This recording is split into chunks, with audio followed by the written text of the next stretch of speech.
In today's video, I'm going to teach you how to upgrade your plan and complete your billing. We'll walk through the process from the moment you open your account menu all the way to entering your card details, so you know exactly what to expect and how to avoid common hiccups along the way. Start by heading to the upper right corner of your screen and clicking your profile. This is usually your avatar or initials. From that menu, look for the option labeled Billing and Upgrade. Go ahead and click it. This takes you to the area where you can manage your subscription. On the billing page, you'll see options to choose a monthly or a yearly plan. Take a moment to decide which one fits your needs. Monthly gives you flexibility if you don't want to commit long term, while yearly is often better if you know you'll be using the service for a while and want a predictable cost over the year. If you're unsure, think about your budget, how frequently you'll use the features, and whether you prefer smaller monthly payments or one larger payment less often. Once you've decided, select the choice that works best for you, then click Choose Plan.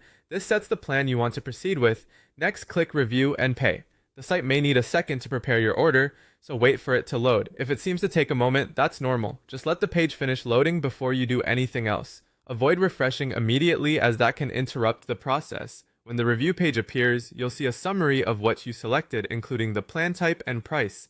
Now it's time to fill out your card information. Carefully enter your card number, expiration date, and security code, along with the name on the card and your billing address.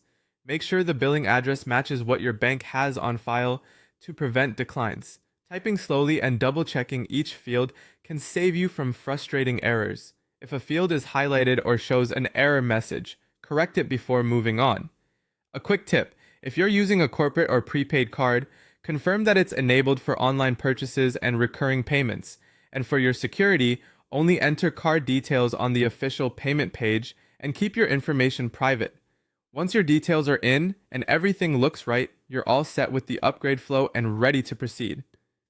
That's the entire process. Profile, billing and upgrade, choose monthly or yearly. Choose plan, review, and pay. Wait for the page to load and enter your card details. Thanks for watching, and